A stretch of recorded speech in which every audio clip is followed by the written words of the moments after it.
Le Seigneur, que Dieu vous bénisse, que la grâce de Dieu soit votre partage. Dites-nous si vous nous recevez très bien, si vous entendez très bien le chant de ma voix.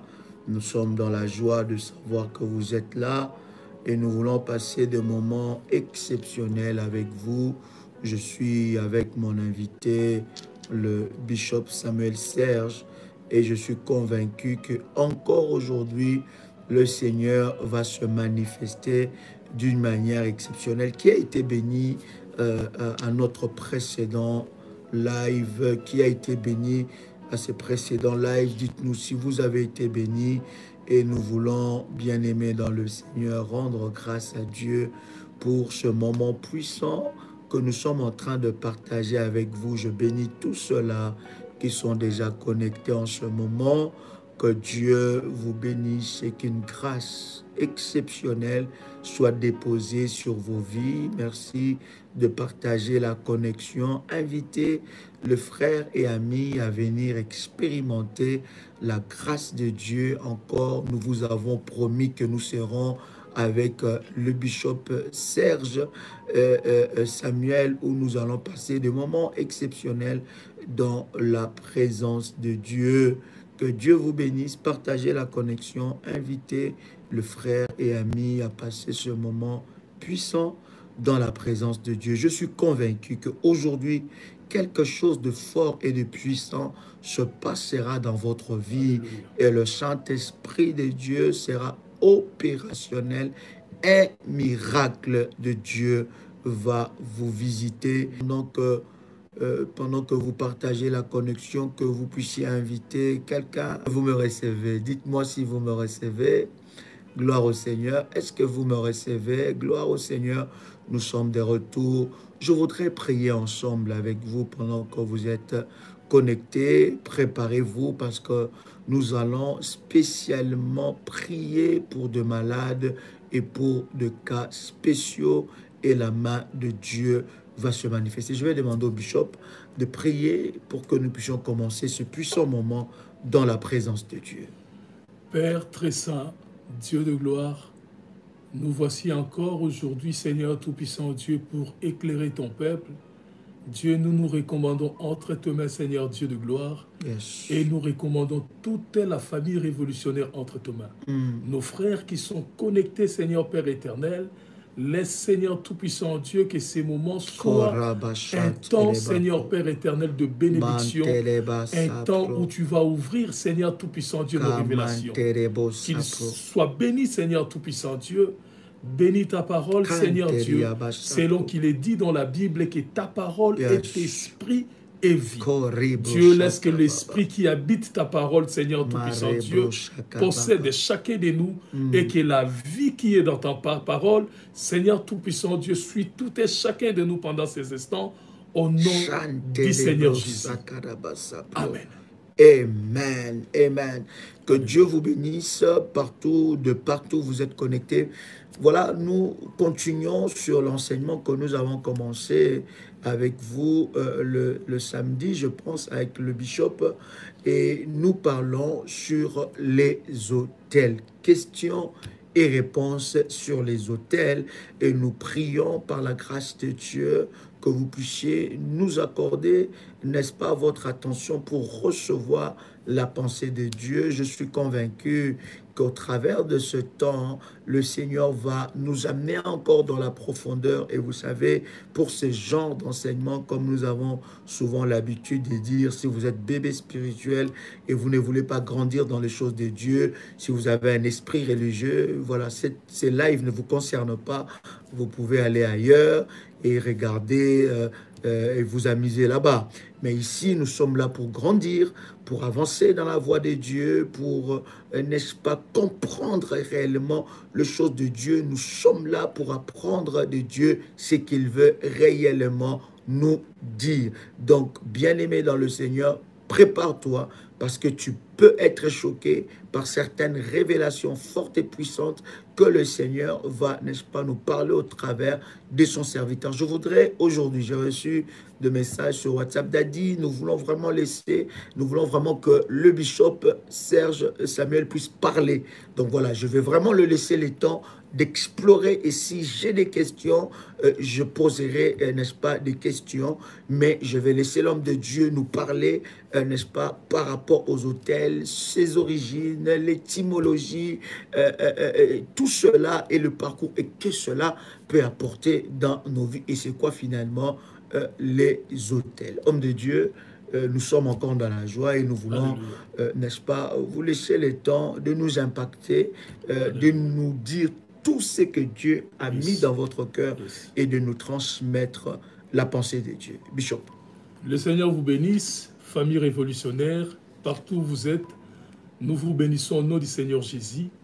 Nous voulons vous apporter cette parole pour révolutionner votre foi afin de vous permettre de vivre le miracle de Dieu.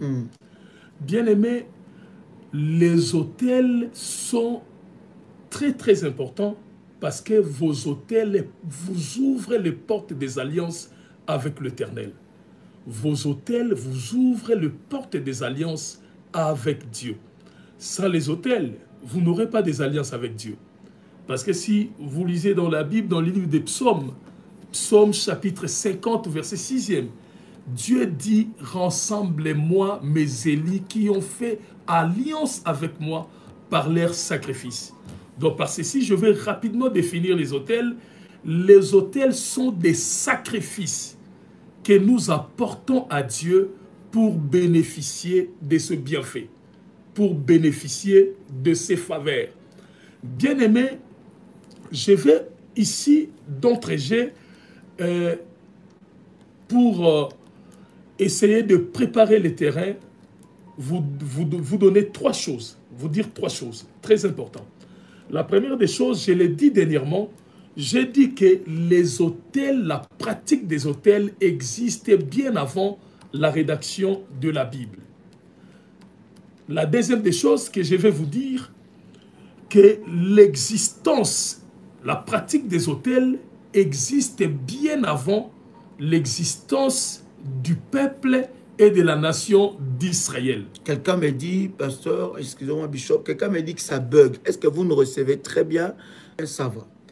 Est-ce que ça va ou ça bug? Dites-nous, parce que quelqu'un me dit ça bug. Si ça bug chez vous, cher ami, vous pouvez sortir de la connexion et revenir. Vous pouvez, voilà, faire cette manœuvre pour que vous puissiez très bien nous recevoir.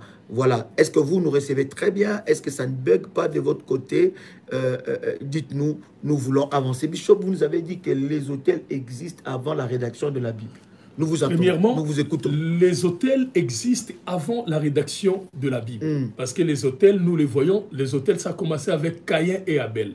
C'est bien avant la rédaction de la Bible. D'ailleurs, dernièrement, j'ai dit c'est 1400 ans avant la rédaction de la Bible. Parce que la Bible a commencé à être écrite par Moïse, qui a vécu 1430 ans après Caïn et Abel. La première des choses à savoir, c'est ça. La seconde des choses que je voulais dire, que l'existence de la pratique des autels sont plus anciens au peuple et à la nation d'Israël.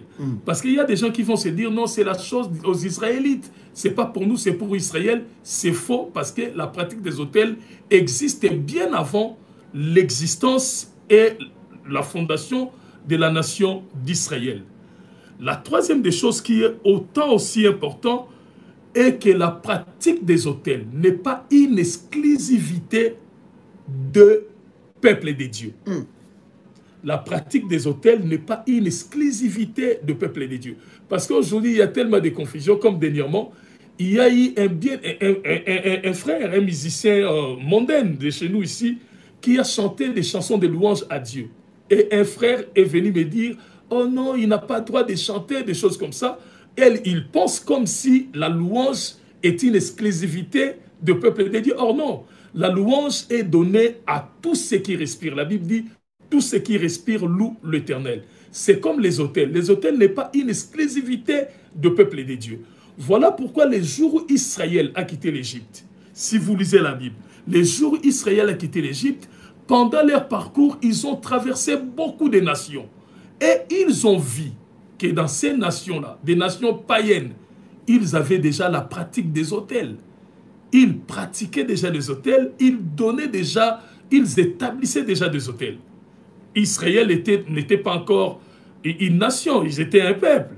Mais pendant qu'ils parcouraient des nations, ils ont passé à Haï, ils ont vu que tout ce peuple-là pratiquait déjà les autels. Bien aimé, c'est très très important de comprendre ces choses. Que les autels n'est pas exclusivement pour le peuple de Dieu. Parce que même le païen le pratique. Même les satanistes le pratiquent. Donc les autels c'est un domaine spirituel important dont on les trouve partout. On les trouve vraiment partout. Déjà, dans les temps anciens, il y avait une religion dont moi je dis que c'est la religion la plus dangereuse de ces temps-là. C'était le Moloch. Moloch, c'était une divinité de ces temps-là, mais Moloch ne recevait pas de sacrifices des animaux. Moloch ne recevait que des sacrifices des hommes. Donc on devait immoler des fils. Et Israël a trouvé que ces pratiques-là étaient déjà répandues. Voilà pourquoi le jour où Dieu a dit à Abraham, tu devais donner ton fils Isaac, Abraham n'était pas étonné. Parce qu'Abraham pensait, il savait qu'il y avait des gens qui offraient leurs enfants. Et quand Dieu a dit, Abraham pensait que le Dieu d'Israël aussi était dans cette même logique. Or, ce n'était pas ça. Voyez-vous, bien aimés, les autels existaient bien avant l'existence de la nation d'Israël et les autels n'est pas un domaine exclusif au peuple de Dieu. Voilà pourquoi je vais lire avec vous un passage très très important qui va ouvrir aujourd'hui notre enseignement. Je suis dans le livre de Genèse, chapitre 8. Je vais lire du verset 20e au verset 22e. Genèse, chapitre 8, à partir du verset 22 au verset... Non, 20 au 22e. 20 au verset 22. Je lis la parole du Seigneur. Alléluia. Noé bâtit un autel à l'Éternel. Il prit de toutes les bêtes pures et de tous les oiseaux purs et il offrit des holocaustes sur l'autel. L'Éternel sentit une odeur agréable et l'Éternel dit en son cœur, je ne maudirai plus la terre à cause de l'homme, parce que les pensées du cœur de l'homme sont mauvaises dès sa jeunesse, et je ne frapperai plus tout ce qui est vivant comme je l'ai fait. Tant que la terre subsistera, les semailles et la moisson, le froid et la chaleur, l'été et l'hiver, le jour et la nuit ne cesseront point. Alléluia. Bien-aimés, si vous lisez la Bible, vous allez vous rendre compte après Caïn et Abel qui ont initié la messe des autels, la deuxième personne à pratiquer l'autel, c'était Noé. Et Noé a vécu dans un temps très difficile. Au temps de Noé, bien-aimé, les gens péchaient énormément au point que la colère de Dieu s'est enflammée contre l'humanité. Mais déjà, bien-aimé, le déluge qui était descendu au temps de Noé, Dieu n'avait pas pour objectif de tuer les humains. Dieu voulait recommencer le monde, mais Dieu n'avait pas intention de tuer les humains. Voilà pourquoi Dieu a dit à Noé, tu vas faire l'arche. Tu vas faire l'arche et tu vas demander aux humains ceux qui voudront venir avec toi. Ils doivent entrer dans l'arche pour être sauvés. Mais les humains ont refusé l'appel de Noé. Donc vous allez vous rendre compte, c'est leur incrédulité qui a coûté à leur vie. Ce n'était pas Dieu. Dieu ne voulait pas tuer les hommes. Dieu voulait sauver la race humaine, mais les hommes étaient tellement incrédules au point qu'ils ont dit à Noé, mais les hommes ont refusé à l'appel de Noé. Et la Bible dit, Noé, pendant 40 jours et 40 nuits, il y a eu la pluie sur la terre, et les maisons ont été inondées, les hommes sont morts. Et après 1 année et 2 mois, Noé est sorti dans l'arche. Mais quand Noé est sorti dans l'arche, la colère de Dieu n'était pas encore apaisée. Tu vois, il y a des gens qui pensent comme la pluie était finie et que la terre était devenue sec et que la colère de Dieu était apaisée. Non, la colère de Dieu n'était pas apaisée. Quand Noé est sorti, Noé a eu cette déclic. La Bible dit que pendant qu'il sortait de l'arche, Noé a bâti un autel à Dieu. Ce n'est pas Dieu qui a dit à Noé, Noé bâtit un autel. Donc c'était une pratique qui se faisait déjà avant. Déjà, Noé les connaissait. Voilà. La Bible dit que quand ils sont sortis de l'arche, Noé a bâti un autel à l'Éternel. Il a offert à l'Éternel tout ce qui était pire, qui était à sa disposition. Et la Bible dit en ces jours-là, Dieu s'est répandu d'avoir détruit l'humanité. Dieu a dit, la Bible dit, Dieu a senti un odeur agréable. Et Dieu a dit, je ne tuerai plus le monde comme je le fais maintenant. Et aussi longtemps que les cieux et la terre subsistera, Dieu a établi des lois éternelles. Aussi longtemps que les cieux et la terre, à cause du déclic qu'a eu Noé. Ces jours-là, Noé a apaisé la colère de Dieu à cause de son autel. Je vais dire à quelqu'un bien-aimé que l'autel apaise la colère de Dieu. Les autels apaisent la colère de Dieu. Noé a apaisé la colère de Dieu en ces jours. Tu verras, par Noé, Noé a eu 3 fils. Par ses fils, l'un de ses fils qui s'appelle Shem, c'est par lui qu'est sorti Abraham. Mais la culture des autels, depuis Caïn, la culture des autels était en train de marcher. Et Abraham aussi connaissait ces pratiques des autels. C'est pourquoi j'ai aujourd'hui essayé de lire certaines choses sur Abraham. J'ai compris que Abraham avait des raisons principales qui motivaient Abraham à bâtir des autels. Quand j'ai dit qu'Abraham avait des raisons, ces raisons d'Abraham peuvent aussi devenir tes raisons à toi. Abraham avait des raisons qui les motivaient à bâtir des autels. La première des raisons d'Abraham, nous les trouvons dans Genèse chapitre 12, verset 7e. Genèse chapitre 12, verset 7. Quelqu'un a trouvé verset 7e. 7. Genèse 12, 7. Voilà, on va lire la parole du Seigneur. Genèse chapitre 12, verset 7.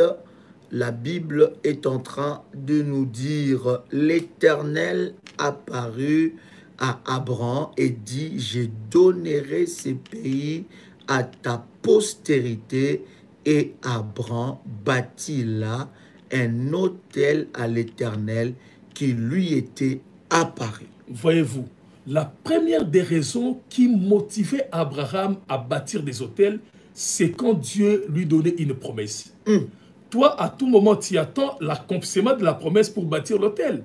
Or, l'autel n'est pas bâti parce que la promesse a été accomplie, mais rien que parce que vous avez réussi la promesse de Dieu, vous pouvez bâtir votre autel. La Bible dit, Dieu a dit à Abraham, je donnerai ce pays à ta postérité. Rien que parce qu'Abraham a écouté la promesse, Dieu, la Bible dit qu'Abraham a bâti son autel à l'Éternel. Donc la première des raisons qui motivait Abraham de bâtir les autels, c'est parce que Dieu lui donnait des promesses. Frères, nous pouvons bâtir des autels sur base des promesses que nous avons reçues de Dieu. La deuxième raison qui motivait Abraham de bâtir des autels, c'était que chaque fois Abraham changeait de lieu, il baptisait son autel. Je vais vous dire pourquoi. Chaque fois Abraham changeait de lieu, chaque fois Abraham déplaçait, chaque fois il changeait des endroits, il bâtissait son autel. Là, c'est dans Genèse chapitre 12, verset 8e, dans le verset qui vient après le verset 8e. Genèse chapitre 12, nous sommes toujours dans Genèse le chapitre 12 et le verset 8. Nous lisons la parole du Seigneur. La Bible dit, il se transporta de là vers la montagne à l'orient de Bethel et il dressa ses tentes ayant Bethel à l'occident et Haï à l'orient. Il bâtit encore là un autel à l'Éternel et il invoqua le nom de l'Éternel. Voyez-vous, bien-aimés, pendant qu'Abraham changeait des endroits, pendant qu'il changeait des lieux, il baptisait toujours des autels. Il changeait des endroits, il baptisait des autels. Pourquoi je vais le dire? Parce que le monde des temps d'Abraham n'était pas assez sûr comme le monde d'aujourd'hui. Toi qui dis à tout moment, moi je connais mes droits, on ne me fera rien ici parce que je connais mes droits. À ce temps-là, les droits n'existaient pas. Tu remarqueras, une fois Abraham allait avec Sarah, Abraham a dit même à Sarah, Sarah, dis à ces gens que tu es ma sœur, parce que je ne veux pas que par la jalousie, ces gens mettent pour t'épouser après. Tu vois, Abraham vivait dans cette paix-là. Il savait que leur monde était un monde sauvage. Maintenant, pour se garantir, partout où il allait, Abraham baptisait des hôtels pour attirer la faveur de Dieu. Amener la faveur de Dieu. Amener la faveur de Dieu. Il bâtissait les hôtels pour deux raisons majeures. Pour des raisons majeures. Donc nous pouvons le faire aussi. Mais oui. Quand nous recevons la promesse de Dieu. Alléluia. Donc je reçois une promesse. Est-ce que quand je reçois une promesse, je le reçois par la prière, ou je le reçois par une prophétie, ou je le reçois par la parole de Dieu? Éclaire-nous un peu de ce côté. Même par conviction. Même par conviction. Oui, vous êtes convaincu que cette année, ça ne finira pas, je serai marié. C'est quelque chose que tu attends.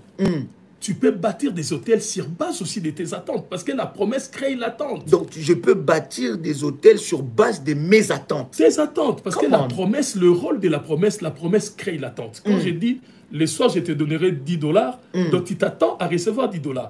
Donc, quand il y a des attentes, tu peux bâtir des hôtels sur base de tes attentes, afin que tes attentes s'accomplissent. Abraham le faisait de cette manière-là. Pendant qu'il avait des attentes, quand il reçoit une promesse, Abraham baptisait des hôtels. Aussi quand il changeait des lieux. Parce que le monde où Abraham vivait n'était pas un monde sire, c'était un monde sauvage. Quand il changeait des lieux, il changeait des pays, il changeait des lieux, il fallait qu'il bâtisse les hôtels parce qu'il est... pour se rassurer une protection. Pas seulement une protection. L'espérance d'avoir une vie meilleure. Dans la terre où il va. Là où il va. Parce que les données étaient confiées. Mais pasteur, moi je suis congolais, je décide d'aller m'installer aux Caraïbes.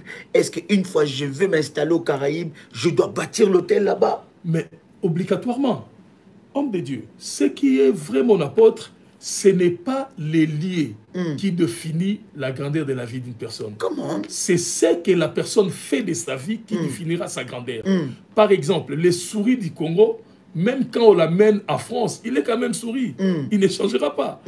Les souris du Congo, même quand on l'amène au Congo-Brazzaville, il ne change pas, il reste un souris. Voilà, ce qui te change, ce n'est pas l'effet de changer de lieu, mais ce qui te change, c'est l'effet de faire que Dieu vient à ta rencontre. Abraham le faisait comme ça. Quand il changeait de pays, il changeait de cité, parce qu'il avait tellement peur, il était exposé aux étrangers, parce que, souviens-toi, bien-aimé, il ne faut pas oublier l'étymologie. Le mot étranger vient du mot étrange. Ce qui est étranger, souvent, est étrange. Donc, or, quand on dit étrange, c'est quelque chose qui amène la peur. Quand Abraham était dans des pays étrangers, Abraham avait cette peur-là. Il dit, peut-être ces gens ici vont chercher du mal à me faire. Et Abraham, à cause de cette peur-là, comme il voulait se garantir, Abraham bâtissait des hôtels. Come on, man of God. Voici les deux raisons qui poussaient Abraham à bâtir des hôtels. Et si vous lisez clairement la vie d'Abraham, bien aimé, aujourd'hui, j'ai suivi la vie d'Abraham, je me suis rendu compte qu'Abraham était un vrai bâtisseur d'hôtel. Tu vois, quand nous lisons Noé, Noé n'a bâti que l'hôtel une fois. Mais Abraham, à tout moment, il changeait de lieu constamment parce qu'Abraham était un nomade. Abraham n'avait pas une terre fixe, n'avait pas un pays où habiter. C'était un peuple nomade. Il changeait de pays de temps à autre. Et chaque fois ils allaient dans des endroits comme ça, Abraham bâtissait des hôtels. Son fils aussi, Isaac, même. Isaac aussi était un nomade. Si vous lisez la vie d'Isaac dans le livre de Genèse, vous allez vous rendre compte aussi que Isaac, chaque fois qu'il changeait de pays, chaque fois qu'il changeait des endroits, Isaac bâtissait des hôtels. Pourquoi? Parce que ces gens voulaient se garantir de la faveur des dieux. Bien aimé, je vais aujourd'hui choquer quelqu'un aujourd'hui. Je dois choquer quelqu'un. Qu'est-ce que vous cherchez dans votre vie? Qu'est-ce que vous avez réellement besoin? Il y a des gens qui te diront, moi j'ai besoin d'une voiture, moi j'ai besoin d'une maison, moi j'ai besoin d'un travail, moi j'ai besoin du mariage, moi j'ai besoin de ceci.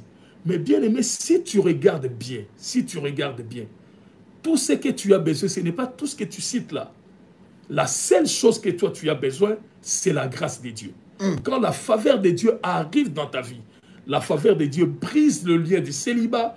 La faveur de Dieu brise le lien de la pauvreté. La faveur de Dieu brise le lien du chômage. Il n'y a aucune puissance de l'ennemi qui résiste à la faveur de Dieu. Voilà, ces gens ici avaient ces deux clics-là. Ils savaient que tout ce que nous avons besoin pour vivre mieux, ce que j'ai besoin, c'est la faveur de Dieu. Or, les autels nous assurent à entrer en possession de la faveur de Dieu. Si vous regardez, vous remarquerez que Isaac, c'était un bâtisseur des autels. Jacob, mêmement, il était un bâtisseur des autels. Mais une chose qui est vraie, à ce temps-là, chacun bâtissait ses autels de sa manière à lui, selon qu'il était convaincu. Mais arrivant au temps de Moïse, le Seigneur a voulu réglementer les services des autels. Le Seigneur a voulu instituer, faire donner de l'ordre dans le service des autels. Parce que vous allez vous rendre compte, surtout quand vous lisez dans l'histoire, pas seulement l'histoire de la Bible, vous essayez de prendre d'autres documents pour lire l'histoire du temps de la Bible, mais pas dans la Bible, avec d'autres documents importants, surtout les recherches d'archéologie. Vous allez vous rendre compte qu'il y a des recherches qui ont été faites. Ils ont découvert en Canaan qu'à part que les gens offraient des holocaustes à Dieu. Man of God, c'est quoi exactement un autel? Donnez-nous de l'argent. Mais Akri Kamani, s'il vous plaît, Akri, s'il vous plaît, laissez-nous un peu tranquille. S'il vous plaît, ma soeur Akri, si vous voulez vraiment suivre cet enseignement, suivez l'enseignement. Sinon, si vous êtes là pour, comment dire ça, déboussoler ceux qui sont en train de suivre, allez-y ailleurs, s'il vous plaît. Si vous voulez vraiment connaître ce que nous sommes en train de dire, suivez l'enseignement depuis le début jusqu'au bout. Si vous n'êtes pas capable de suivre ça, laissez-nous et allez ailleurs. Que Dieu vous bénisse. Man of God. Donc, si vous suivez des documents comme ça, vous allez vous rendre compte qu'on avait découvert dans certains coins de Canaan qu'il y avait aussi déjà dans l'époque d'Abraham des gens qui faisaient leurs autels de parfum. Comment?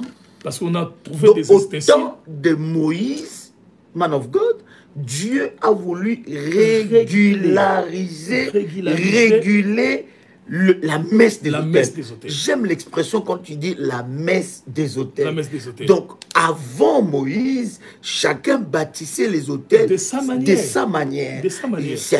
Selon qu'il pressentait. Voilà. Mais Dieu a vu que ce modèle-là, il voulait établir un modèle pour bâtir les autels. D'ailleurs, le Seigneur l'a si bien dit à Moïse. Comment? Il dit, tu feras le tabernacle selon les modèles que tu as vus du ciel.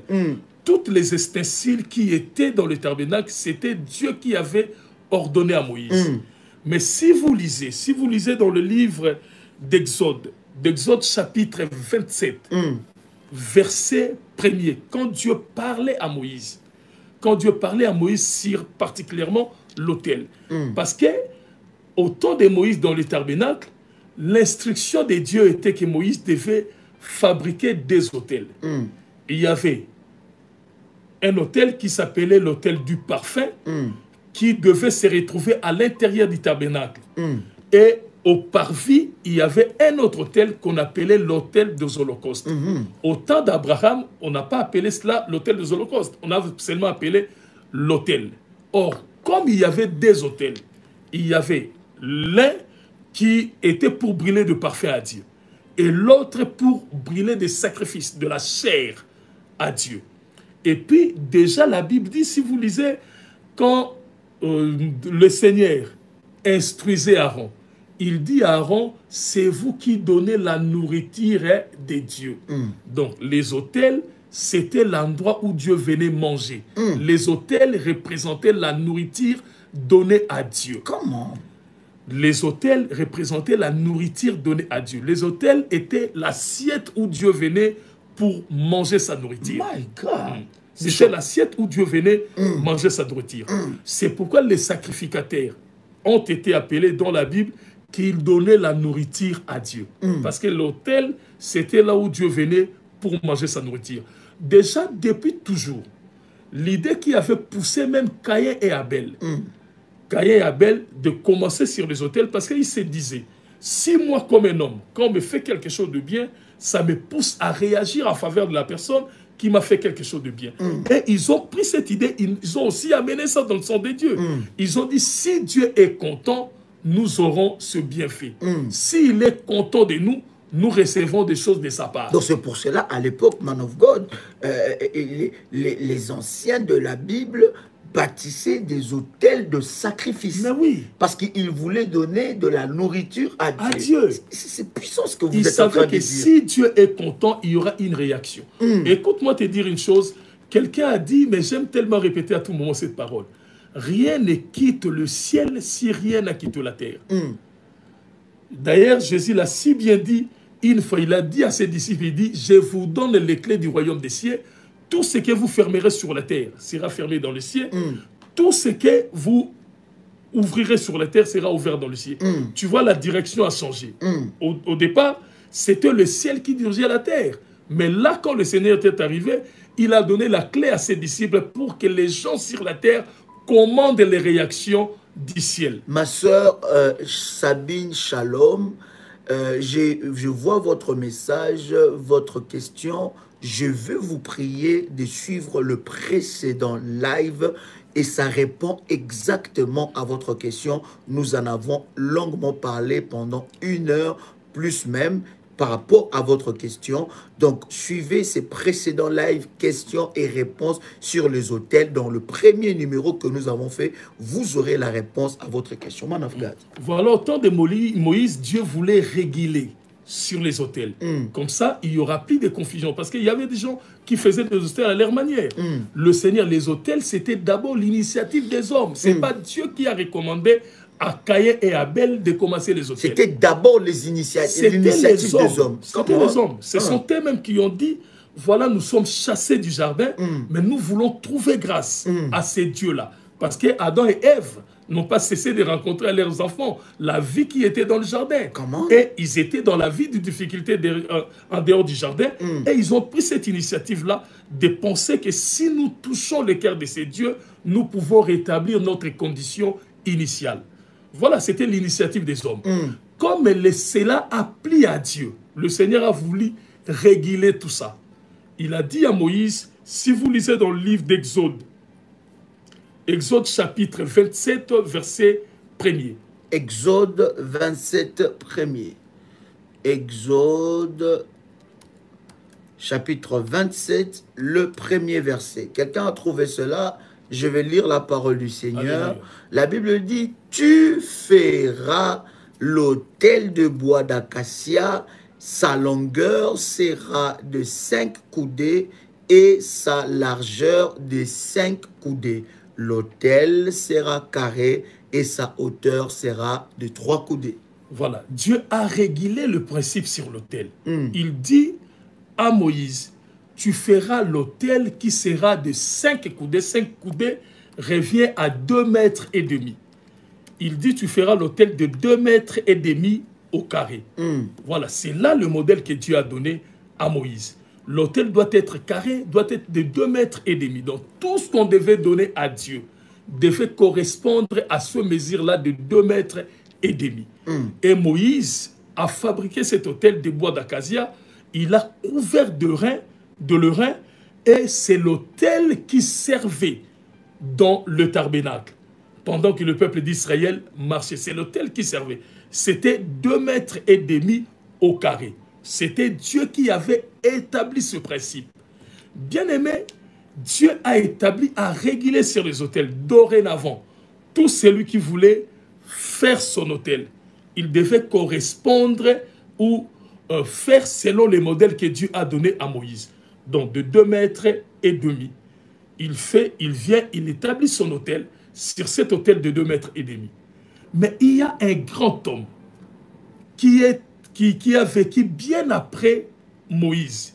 Moi, je dis de cet homme-là, j'ai dit que l'homme qui a révolutionné la messe des autels. Il y a un homme qui a révolutionné la messe des autels. Voilà pourquoi cet homme-là, Dieu l'a fait une promesse. Dieu a dit à cet homme-là, il n'y aura pas un homme riche comme toi avant et après toi. Moi, je trouve que c'est vrai. Salomon, il n'y a pas de comparable. Même les rois d'aujourd'hui, le prince d'aujourd'hui, n'ont pas cette aisance que Salomon avait. Est-ce que vous vous rendez compte? On dit que quand la reine de l'Éthiopie, la reine de Séba, est arrivée chez Salomon, la Bible dit que ses vêtements étaient inférieurs aux vêtements de serviteurs de Salomon. Comment? Une reine qui vient dans un palace des rois, mais il se rend compte qu'il était vêtu inférieurement aux serviteurs de ces rois-là. Et puis, deuxième chose qui prouve la croissance de la richesse au temps de Salomon. La parole de Dieu dit qu'au temps de Salomon, l'or était égal au prix de pierre. Comment? L'or était égal au prix de pierre. Bon, économiquement, c'est possible. On peut le faire. Le prix, normalement, quand la chose devient... Donc, quand il y a l'abondance de la chose, le prix baisse. Au temps de Salomon, comme Salomon, c'était depuis David. Ils avaient fait construire des navires qui allaient partout, qui prenaient des richesses. En Israël, il avait tellement de l'or au point que l'or avait perdu son prix. Le prix de l'or était devenu égal au prix de pierre. Parce qu'en Israël, si vous allez pour construire des maisons, on taille de pierre. C'est le cas où on dit le pierre, ce n'est pas le pierre que vous ramassez dans la rue. On taille de pierre comme des blocs pour construire des maisons. De la même manière ici, partout dans le monde, de blocs, on les vend. Il y a des briques qui se vendent. En Israël, c'est le pierre qu'on vendait pour construire des maisons. Maintenant, à cette époque-là, l'or était en abondance en Israël au point que le prix de l'or revenait au prix de pierre. Voyez-vous, donc Salomon était dans l'opulence, il était dans la richesse. Et Dieu l'a dit, personne ne sera à ce niveau. Même aujourd'hui, les États-Unis d'Amérique n'est pas au niveau d'Israël de l'époque de Salomon. Le prix de l'or aux États-Unis n'est pas égal au prix des blocs. Voyez-vous, donc Salomon, rien que si vous étudiez le temps du Salomon, la vie, l'aisance qui était au temps du Salomon, vous allez vous rendre compte que la promesse de Dieu était véritable. Qu'aucun roi n'aura l'opulence qu'avait Salomon à cette époque-là. Mais la raison qui a fait que Dieu puisse élever et bénir Salomon de la sorte, c'était à cause de l'autel. Moi, j'appelle Salomon l'homme qui a révolutionné la messe des autels. Nous allons lire ces versets de la Bible parce que c'est très capital. C'est dans le livre des 2 Chroniques. 2 Chroniques, chapitre 4e, verset 1er. 2 Chroniques, chapitre 4, verset 1er. Le premier verset. Tout à 2 fait. Chroniques, chapitre 4, le premier verset. Tout à fait. La Bible est en train de nous dire « Il fit un autel de rein long de 20 coudées, large de 20 coudées et haut de 6 coudées. » Voyez-vous, Salomon a bouleversé la loi de Dieu donnée par Moïse. Ah, man of God. Moïse a dit l'autel devait être de 5 coudées. Mais Salomon est venu à son tour, il a dit 5 coudées, c'est moins. Seigneur, je ne veux pas un autel de 5 coudées. La Bible dit Salomon a construit son autel de 20 coudées. 20 coudées qui est équivalent, parce que le 5 coudées c'est 2,5 mètres. 20 coudées qui est équivalent à 10 mètres carrés. Or, Dieu avait demandé de 2,5 mètres. Mais Salomon a fait de 10 mètres carrés. Et Dieu a demandé, donc l'autel de l'autel devait être de 3 coudées, donc 1,5 mètre. Mais Salomon a fait de 6 coudées, donc de 3 mètres de haut. Et la Bible dit, ces jours-là, Salomon a immolé 1000 holocaustes. Rendez-vous compte. Il avait remarqué qu'avec l'autel demandé par Dieu à Moïse, je ne peux pas faire le sacrifice de 1000 holocaustes. Salomon, ces jours-là, a fait 1000 holocaustes. Et vous allez vous remarquer, après avoir fait cela, Salomon n'a pas fait une prière. Mais la Bible dit, Dieu est venu parler à Salomon la nuit. Il a dit à Salomon, demande tout ce que tu veux. Toi, Dieu ne peut pas te demander ça. Il ne peut pas te demander ça. God, il a fait un hôtel, il a surdimensionné. Surdimensionné. Il a multiplié fois 4.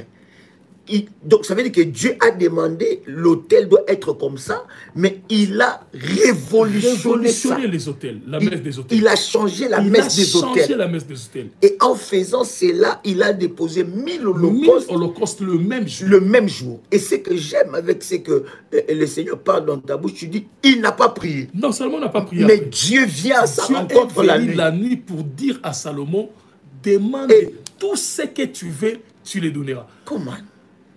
Demande tout ce que tu veux, je te donnerai. Donc, ça veut dire que dans le domaine des hôtels, je peux aller au-delà pour toucher les cœurs de Dieu. Au-delà. Salomon a révolutionné cette loi de 2,5 mètres. Oh my God. Salomon a bâti son hôtel, a fait son hôtel de 10 mètres carrés. Il a multiplié x 4 le mesure donné par Dieu à Moïse. Violence. Et la Bible dit, ces jours-là, Salomon a immolé 1000 holocaustes. Et la nuit, Dieu est venu, il a dit à Salomon, demande tout ce que tu veux, je te le donnerai. Salomon, il était tellement dans l'abondance déjà. Parce que quelqu'un qui donne 1000 holocaustes à Dieu, il était quelqu'un qui, voilà, il était héritier lui-même, il avait hérité de son père, David. La Bible dit, David a laissé tout ce bien entre les mains de Salomon. Mais quand Salomon a donné le 1000 holocaustes, la parole de Dieu dit, la nuit, Dieu est venu parler à Salomon. Dieu a dit, Salomon, demande tout ce que tu veux, je te le donnerai. Salomon a dit à Dieu, parce qu'il était tellement jeune, Salomon était le seul de fils de David qui n'était pas militaire. Parce que dans le temps... Bishop. Il était le seul fils de David qui n'était pas militaire. Parce que dans le temps, les princes étaient formés au service militaire. Au service militaire, à manier des armes. Parce que le rôle du roi était d'être au premier rang de la guerre. C'est pas comme aujourd'hui. Les soldats sont au front. Le roi est au palace en train de prendre du champagne. Avant, c'était pas comme ça. C'était les rois qui se mettaient avant quand il y avait la guerre. Au premier rang. Au premier rang. Et les rois, c'était des gens forts. Les rois de cette époque. Regardez rien que Saoul. La Bible dit qu'il était castard. Rien que David. David, c'était quelqu'un qui faisait des exploits avec Dieu. Les rois, c'était des gens forts. Vous allez voir, il y avait un ami de David qui s'appelait Jonathan, qui était le fils de Saoul. La Bible dit qu'il savait manier des armes. Et déjà, à cette époque-là, quand David faisait des exploits, Jonathan aussi le faisait à son côté. Il avait déjà gagné plusieurs fois des batailles en faveur d'Israël. Voyez-vous donc, le prince était formé aux armes. Parce que son rôle, le rôle du roi, selon ce que Dieu avait dit à Samuel, il devait protéger et faire la guerre pour son peuple. D'ailleurs, David a rapporté plusieurs guerres pour Israël. Bien aimé, vous allez vous rendre compte que Salomon était le seul fils de David qui n'était pas militaire. Pourquoi? Parce que Salomon était le fils de la vieillesse de David. Salomon est né pendant que le roi était devenu vieux. Et puis, à ce temps-là, Salomon lui-même, non, à ce temps-là, David lui-même ne partait plus à la guerre. La Bible dit, Joab a conseillé à David, a dit à David, roi, tu as vieilli, mieux vaut que nous mourrons dans le champ de bataille, mais pas toi. Parce que le jour où tu mourras, c'est la lampe d'Israël qui va s'éteindre. Et le roi David est resté à la maison. Pendant qu'il est resté à la maison, une fois, il est monté sur les toits, il a aperçu Béchabé, la mère de Salomon. C'est de cette union qu'est sorti Salomon. Salomon était le fils du vieillesse de David. D'ailleurs, il n'était pas supposé devenir roi. Le roi n'avait pas préparé Salomon pour devenir roi. David avait son prince, son héritier à lui qui s'appelait Absalom, qui s'était rebellé bien avant. Et puis il était mort. À part Absalom, il y avait Adonijah qui était plus âgé que Salomon aussi, était un homme des armes. La Bible dit Adonijah, les jours où le roi allait mourir, David était sur son lit, abattu, il frôlait la mort. La Bible dit Adonijah s'est auto-proclamé roi. Et on a dit au roi, ça déplut au roi, et le roi avait promis à Bethsabée que c'est son fils Salomon qui sera roi. Le roi a demandé à ses officiers de mettre Salomon sur son cheval pour le mettre roi en Israël. Donc Salomon était conscient que je suis devenu roi par accident, malgré que c'est la volonté de Dieu, mais je n'ai pas l'expérience pour diriger. Voilà pourquoi il s'est confié à Dieu. Bien-aimé, chaque fois que tu te retrouves, tu te dis que je n'ai pas assez de capacités. Tes faiblesses peuvent être transformées par Dieu. Quand tu te dis que je ne peux rien, le Seigneur peut te fortifier peut t'aider à devenir fort. Salomon était tellement faible, il s'était dit, j'ai des ennemis partout et je ne suis pas assez intelligent, je ne suis pas assez digne, je ne suis pas bien formé pour assumer ses responsabilités. La Bible dit, Salomon est allé chercher Dieu. Il a multiplié fois 4 l'autel de Dieu et il a immolé 1000 holocaustes. Et Dieu est venu dire à Salomon, demande tout ce que tu veux. Salomon a dit à Dieu, je veux que tu me donnes de l'intelligence. Tu as placé ton serviteur sur un peuple nombreux et ton serviteur n'est pas assez intelligent pour diriger ce peuple. Dieu a dit à Salomon, je te donnerai de l'intelligence et de la sagesse et beaucoup de richesses. Comment? Salomon a demandé beaucoup de richesses. Et Salomon était puissant à son époque. Salomon est le seul roi de la Bible qui n'a pas connu la guerre. Parce qu'à cause de la sagesse de Dieu, sur lui, Salomon savait bâtir des liens diplomatiques. Salomon n'a pas connu la guerre. D'ailleurs, le roi de cette époque était des amis de Salomon. Voyez-vous, bien-aimés, les autels peuvent changer la cour de votre histoire. Comment? Écoute-moi te dire une chose. Normalement, quand vous posez un autel, vos autels ne disparaissent pas de votre vie. Vos autels entrent dans votre vie et se multiplient pour votre avenir. Comment? Les autels ne disparaissent pas. Ce n'est pas parce que tu as posé ton autel et que ton autel est disparu. Il en est des autels comme il en est des semences. Je me souviens une fois quand j'étais encore trop jeune, j'ai passé derrière la parcelle d'un ami, directement leur maman a crié. Non, tu es en train de piétiner nos jardins. Tu es en train de piétiner nos jardins. La pépinière. La pépinière. Moi, je regardais comme ça. Je n'ai pas vu la pépinière, tu n'as pas vu. Voilà. Mais j'ai vu seulement un tas de sable comme ça. Mais or, la maman avait sémé déjà là. Moi, je n'ai pas vu encore la graine germer. Mais or, elle qui avait sémé savait que j'ai des choses que j'attends là. Voyez-vous? Donc, la sémence disparaît et se multiplie pour votre avenir. Écoute-moi te dire une chose, bien-aimé. Écoute-moi te dire une chose. Comment, Bishop? Il y a des gens aujourd'hui, ceci, c'est pas facile. Même pour moi, c'était pas facile. Moi, j'ai connu le Seigneur, j'avais 13 ans. J'étais en première CO chez nous ici. J'avais 13 ans à première CO. J'allais à l'église, chaque fois que j'allais à l'église, quand on demandait des offrandes à l'église, moi j'étais choqué parce que j'en avais rien à donner. Mais en moi, j'étais très motivé de faire ça. J'étais très motivé de faire ça. Bien aimé, si vous voulez savoir si vous êtes possédé par l'esprit de la pauvreté, dites-vous si quand on parle de l'argent, ça vous blesse. Chaque fois tu sens la colère quand vous parlez de l'argent, tu es possédé par l'esprit de la pauvreté. Parce que, pourquoi c'est comme ça? Moi, je pense que si vous êtes libéré, vous devez accepter d'aller de l'avant.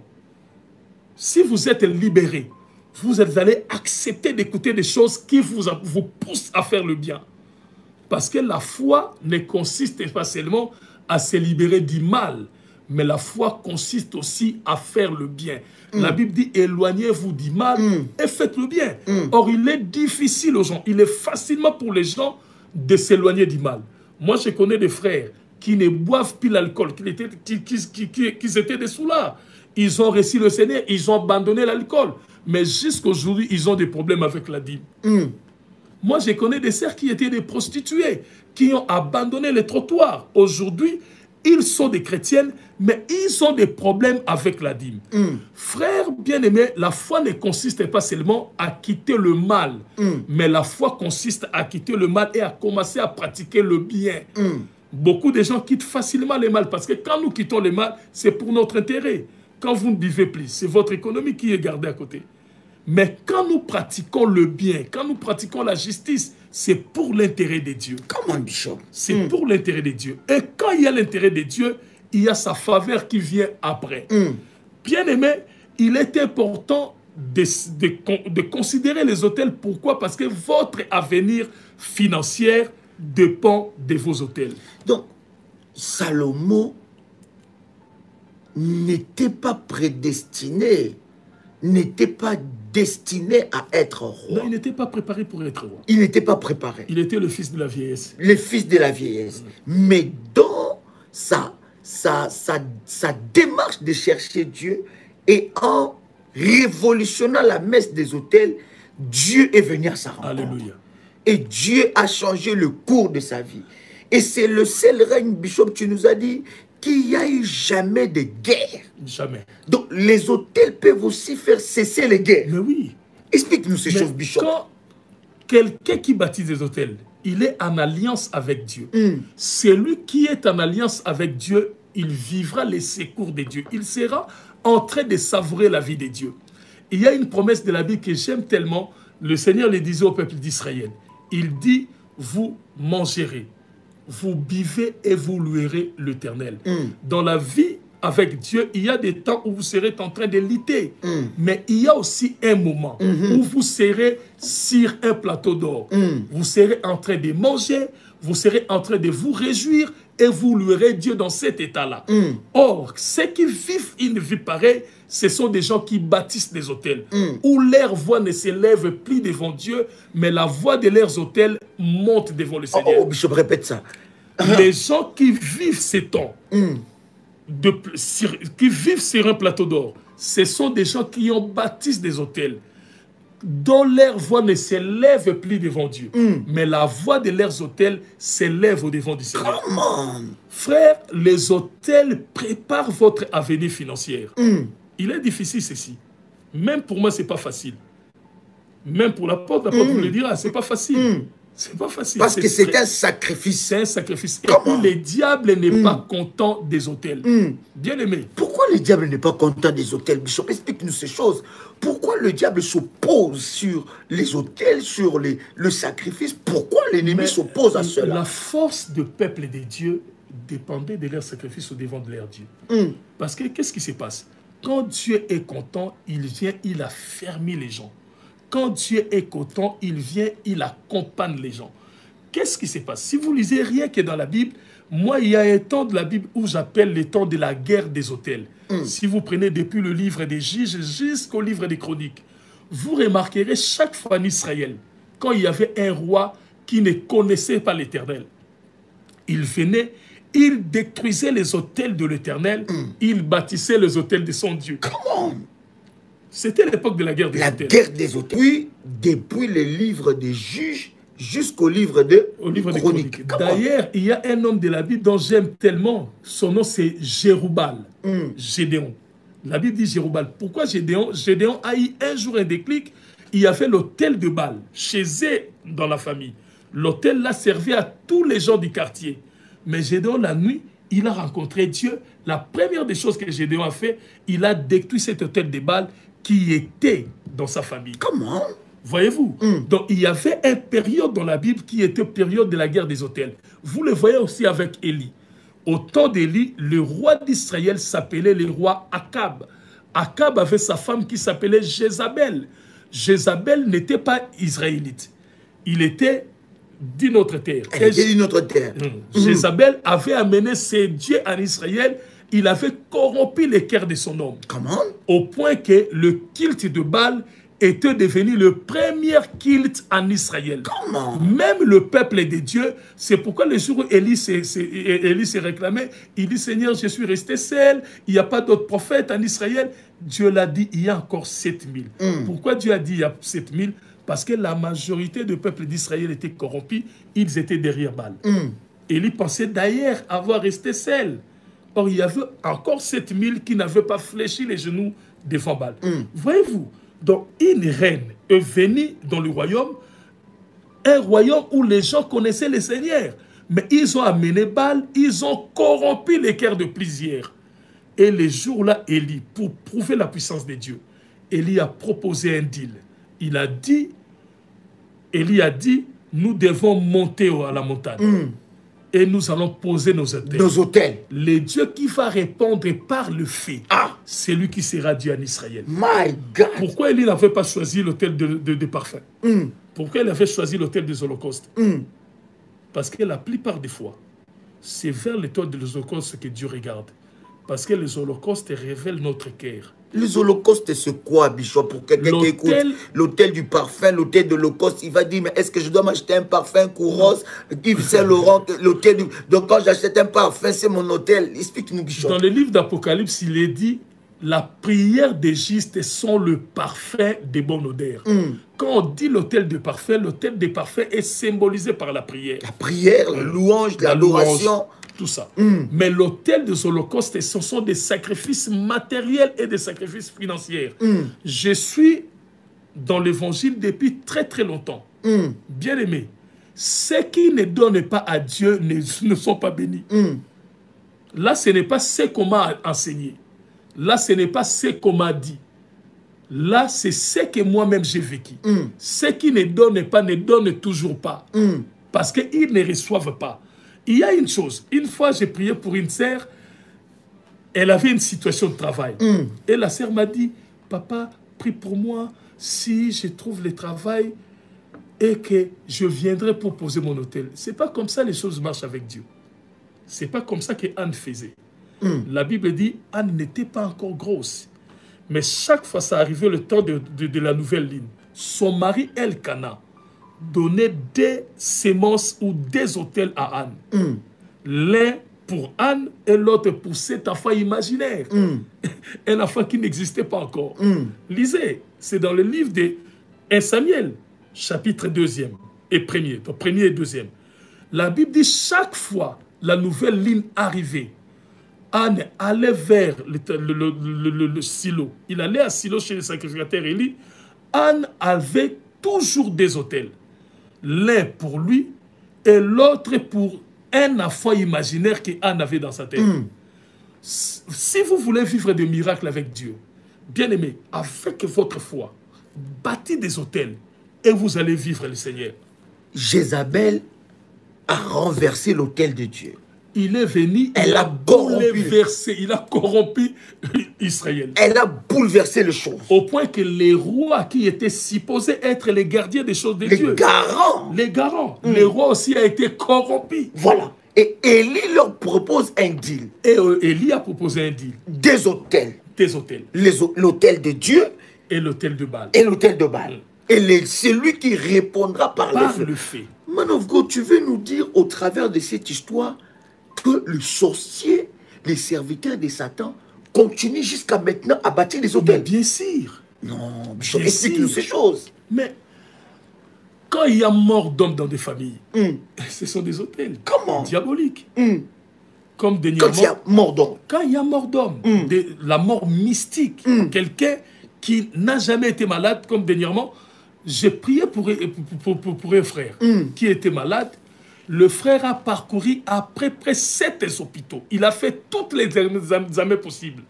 On n'a pas trouvé la maladie, mais il continue à maigrir, il continue à souffrir. Comme dernièrement, on vient de me dire qu'il y a un garçon qui était amputé. Après 2 jours de son sortie de l'hôpital, il est mort. Mais dans sa famille, tout le monde connaît. Ils savent qu'ils ont l'air Makumba. Chaque fin de l'année, on doit sacrifier dans la famille. Leur hôtel. Ils ont leur hôtel. Dans nos familles aussi, il y a des hôtels. Mais dans la vie, il y a toujours la guerre des hôtels. Il y a toujours la guerre des hôtels. Il y a des gens qui sacrifient à Dieu, il y a des gens qui sacrifient à Satan. Mais, Bishop, j'ai une question quand même. Est-ce que l'hôtel maléfique de ma famille peut être bâti pour m'empêcher aussi de bâtir des hôtels pour Dieu? Mais déjà, c'est vraiment une question très très importante. Moi aussi, j'avais une question à demander à l'apôtre dans ce sens-là. Apôtre, moi je voulais savoir, est-ce que les dieux de Baal, les dieux de Moloch, ne travaillaient pas? Ils travaillaient. Les gens qui allaient chez Baal ou chez Moloch ne vivaient pas des miracles. Ils vivaient. Ils ne sont pas fous. Que toute une nation croit à un Dieu qui ne travaille pas. Les dieux de Baal et les dieux de Moloch travaillaient. C'est pas pour rien ces gens-là prenaient leurs enfants, donnaient à Moloch. Ils savaient que quand ils donnent à Moloch, ils avaient des faveurs qui venaient de Moloch. Mais ce qui est vrai, quand Moloch faisait face à l'Éternel, quand il y a la guerre des dieux, c'est le véritable Dieu qui gagne. Comment? Quand il y a la guerre des dieux, c'est le véritable Dieu qui gagne. Déjà dans la Bible, il y a eu une fois la guerre des dieux. Quand David combattait Goliath, vous allez vous rendre compte que Goliath était sacrificateur des dieux de Baal. Parce qu'il dormait dans le temple des Baals. Chaque fois, il y a la guerre des dieux. C'est le véritable Dieu qui gagne. Donc, on peut bâtir un hôtel maléfique dans ma famille pour m'empêcher d'accéder à bâtir un hôtel pour Dieu. Mais oui. Ça, c'est une question que quelqu'un m'a posée. Il dit, mais Daddy, est-ce que c'est possible? Est-ce que les serviteurs de Satan dans nos familles, dans nos vies, est-ce qu'ils peuvent bâtir des hôtels puissants, maléfiques, pour justement m'empêcher, moi, de bâtir des hôtels? Mais il y a des familles qui sont sacrifiées. Qu'est-ce qui se passe? S'il y a l'hôtel maléfique, parce que les diables fonctionnent beaucoup plus dans la distraction. Quand il y a des hôtels maléfiques dans la famille, cette puissance-là fera de la sorte que les gens de la famille ne bâtissent pas des hôtels de Dieu. Comment? Parce que quand il y a l'hôtel maléfique dans la famille, quand il y a l'hôtel de Dieu à côté, il y aura la guerre des dieux. Or, quand il y a la guerre des dieux, c'est le Dieu véritable qui finit à gagner. Il y avait une guerre des dieux dans la Bible. La Bible dit David et Goliath combattaient. Or, en vrai dire, si vous prenez vos jumelles spirituelles, ce n'était pas David et Goliath qui combattaient. Parce que Goliath n'est pas mort d'un mort normal. Du mort normal, voilà. Comment un homme castard comme ça va tomber par une petite pierre? Goliath n'est pas mort d'une mort normale. Donc, le combat entre Goliath et David, c'était la guerre des dieux. Comment? C'était les dieux d'Israël qui combattaient les dieux de Philistins. Et Goliath était sacrificateur de Dagon. Si vous remarquez le propos entre Goliath et David, regarde ce que Goliath disait à David. Il dit à David, je vais te tuer aujourd'hui et je vais prendre ta chair. Je le donnerai en sacrifice à Dagon. Donc si Goliath parvenait à tuer David, il allait prendre les corps de David pour aller sacrifier à Dagon. Et David, de son côté, il ne dit pas à Goliath que je viens, je suis fort, je vais te cogner. David a dit, qui est-il, un incirconcis pour insulter l'armée de Dieu vivant? Incirconcis. Un incirconcis pour insulter, pour dire qu'il était un pire, il ne connaissait pas Dieu, pour insulter l'armée de Dieu vivant. Il dit, tu viens avec moi avec de lances, avec des épées. Moi, je viens avec toi au nom de l'Éternel. Voyez-vous, dans la guerre entre David, les combats entre David et Goliath, c'était la guerre des dieux. C'était le Dieu de Philistins qui combattait les dieux d'Israël. Or, quand il y a les combats des dieux, c'est le véritable Dieu qui finit à gagner. Donc, quand il y a des combats des dieux, il y a le combat des autels, et c'est exceptionnel ce que vous nous dites. Mais, Bishop, est-ce que devons-nous continuer à bâtir l'autel après le sacrifice excellent de Jésus-Christ à la croix?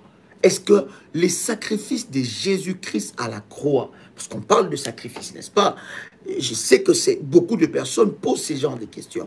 Les sacrifices de Jésus-Christ à la croix, est-ce que nous donne encore le droit de bâtir? Parce que la Bible dit tout est accompli. Il a dit tout est accompli. Est-ce que Jésus qui a fait le sacrifice par excellence, est-ce que nous devons encore continuer à bâtir les autels? Je veux que votre question soit très bien focalisée. Dites-nous, Bishop. Normalement, la question doit être, devons-nous vraiment bâtir l'autel des holocaustes? Parce que l'autel du parfum, nous continuons à les bâtir. Nous prions chaque jour. Oh, Bishop. Nous prions chaque jour. C'est ce que vous dites. De toute façon, l'hôtel, oh my God, oh my God. Il y avait toujours des hôtels. Il y avait l'hôtel de parfum et l'hôtel des holocaustes. Mais ce qui était fort à ces temps-là, quand Aaron faisait le service, le fait qui sortait dans l'autel des holocaustes, c'était le fait qui alimentait l'autel du parfum à l'intérieur. Parce que l'effet des autels des holocaustes était descendu du ciel. C'est pourquoi la première mission des sacrificateurs, c'était de cultiver le feu. Ils faisaient comme au village. Tu vois, au village, il n'y a pas des allumettes. Les gens au village, au fait froid, surtout ici en Afrique, il n'y a pas des allumettes. S'ils ont une flamme de feu, ils vont commencer à cultiver ça. Ils mettent des bois, ils soufflent, ils vont commencer à cultiver ce feu. De même, le rôle des sacrificateurs de l'époque était de cultiver le feu. Parce que pour sacrifier, il doit avoir du feu. Le feu était constamment sur l'autel des holocaustes. Mais dans l'autel de parfum et dans la menorah à l'intérieur, il n'y avait pas le feu. Les sacrificateurs prenaient le flamme du feu qui était descendu du ciel, qui était sur l'autel des holocaustes, et il l'amenait pour allumer l'autel de parfum et allumer les chandeliers à l'intérieur. Voyez-vous, donc les faits qui venaient des autels de l'Holocauste, c'est ça qui allumait l'autel de parfum. Donc la question de l'apôtre est celle-ci. Est-ce que devons-nous continuer à poser les autels des holocaustes? Parce que nous continuons à mettre l'autel du parfum. Donc le sacrifice de Jésus ne nous a pas délivrés des autels du parfum. Or, à quoi nous délivrera des autels des holocaustes? Mais ce qui est vrai, bien aimé, l'homme physique, sans la violence, l'homme physique est égoïste. Nous vivons pour nous plaire à nous-mêmes. Remarquez une chose. Tu prends des crédits pour tes maisons. Tu prends des crédits pour ta voiture. Mais jamais tu as pensé prendre des crédits pour faire plaisir à Dieu. Voilà. Or, si vous lisez dans la Bible, c'est l'apôtre Paul qui l'a dit. Il a dit que ces gens, ils ont donné au-delà de leur pauvreté. C'était des gens qui étaient des pauvres. Toi qui donnes toujours des raisons, je n'ai pas assez pour donner à Dieu. Moi, quand j'avais 13 ans, à l'église, on parlait des choses. On parlait des offrandes. Moi, ça me dérangeait. Je disais, je dois commencer à donner. Mais j'avais 13 ans, je ne gagnais rien. J'étais en première CO. Mais qu'est-ce qui s'est passé? Comme on faisait des gonds, on allait du matin, à 11h, on sort pour continuer jusqu'à 14h. Mon père me donnait mon argent du déjeuner pour que je puisse déjeuner à l'école là-bas. Qu'est-ce que moi je faisais? Je prenais cet argent, je le divisais en D. Bien aimé, la première connotation, si vous prenez le mot hébraïque qui est défini en français par offrande ou par sacrifice, le mot hébraïque qui veut dire offrande, la première connotation dans ces mots, le premier sens de ces mots, c'est le mot sacrifice. Donc les offrandes, ce sont des sacrifices. C'est pourquoi Jésus a enseigné à ses disciples. Les jours, il parlait de la veuve qui avait donné des deniers. Il a dit aux gens qui ont donné des superflus que la veuve qui avait donné tout ce qu'elle a donné plus que ces gens-là. Pourquoi? Normalement, les offrandes, ce n'est pas l'aspect offrir qui compte, mais c'est l'aspect sacrifier qui compte. Beaucoup de gens offrent mais ne sacrifient pas.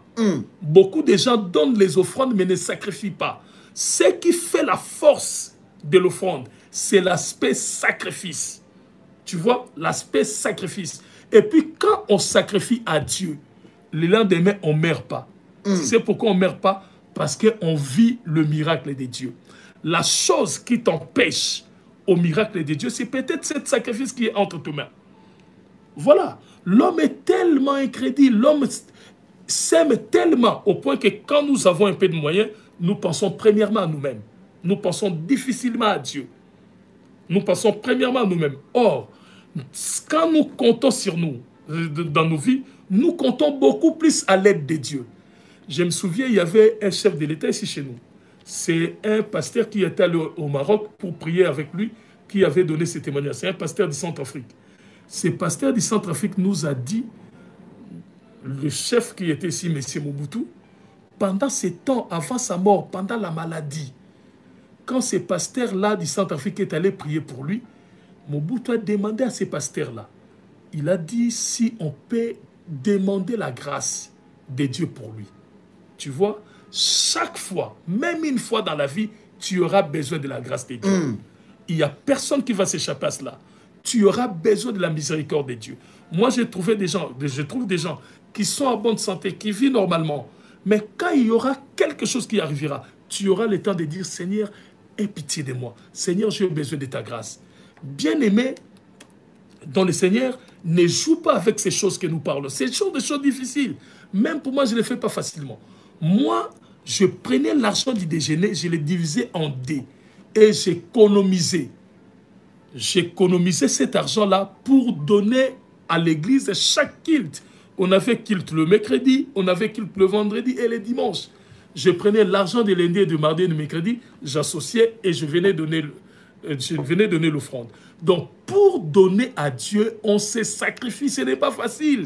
Bishop, Romains chapitre 12, verset 1, la Bible dit « Je vous exhorte donc, frères, par la compassion de Dieu, à offrir vos corps comme un sacrifice vivant, saint, agréable à Dieu, ce qui sera de votre part un culte raisonnable.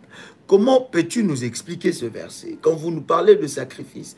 Mais je me suis déjà sacrifié, j'ai déjà donné ma vie au Seigneur. Non, mais tout est sacrifice. Voilà, j'ai déjà donné ma vie au Seigneur. Comment tu peux expliquer ce verset par rapport à quelqu'un qui n'arrive pas à comprendre?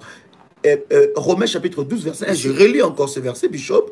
Je vous exhorte donc, frères, par la compassion de Dieu, à offrir vos corps comme un sacrifice vivant, saint, agréable à Dieu, ce qui sera de votre part un culte raisonnable. Bishop. C'est vraiment, ce passage de la Bible, c'est vraiment un passage vocation pour les chrétiens.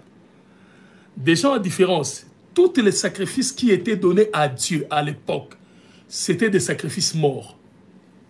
On prenait l'agneau, on l'immolait, après on sacrifiait à Dieu. Mais nous, comme chrétiens, nous sommes appelés par Dieu d'être des sacrifices vivants.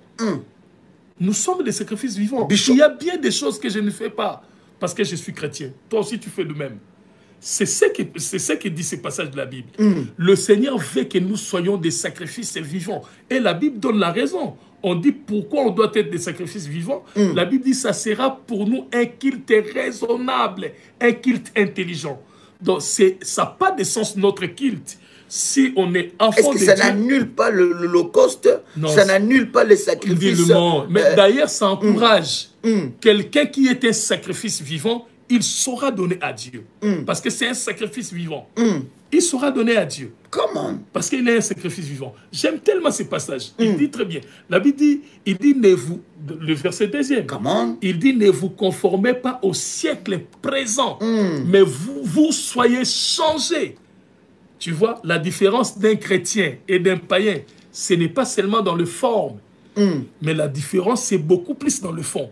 La Bible dit, ne vous conformez pas au siècle présent, mais vous soyez changés par le renouvellement de l'intelligence. Donc la différence entre un chrétien et un païen, c'est le renouvellement de l'intelligence. Comment? Donc un chrétien ne doit pas voir des choses comme un païen les voit. Par exemple, un chrétien ne doit pas trouver difficile de donner à Dieu parce qu'il a l'intelligence renouvelée. Ce que tu ne pouvais pas faire avant comme païen, quand tu es un enfant de Dieu, tu peux le faire parce que tu as une intelligence renouvelée. Mais le malheur, c'est quoi? Il y a beaucoup d'enfants de Dieu qui sont aujourd'hui nés de nouveau, mais qui ont encore l'intelligence ancienne. Bishop, quelqu'un nous pose la question, il dit, Shalom, je suis béni, je vais poser une question. Pourquoi les apôtres dans le Nouveau Testament ne nous ont pas dit cela? Ils ont tellement parlé cela, vous n'avez pas lu la Bible.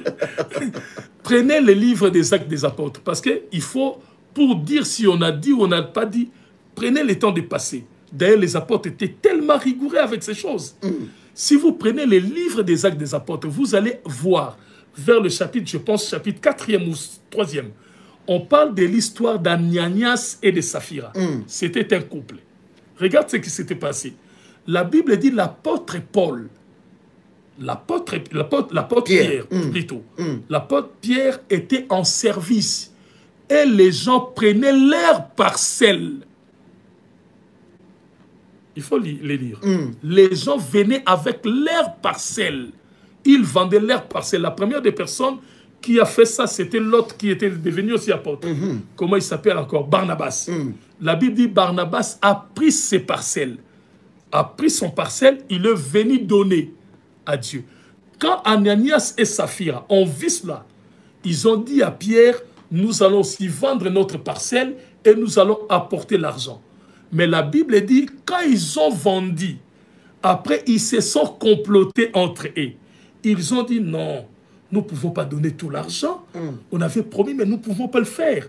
Ils ont caché une partie d'argent. Ils ont menti à l'apôtre le prix.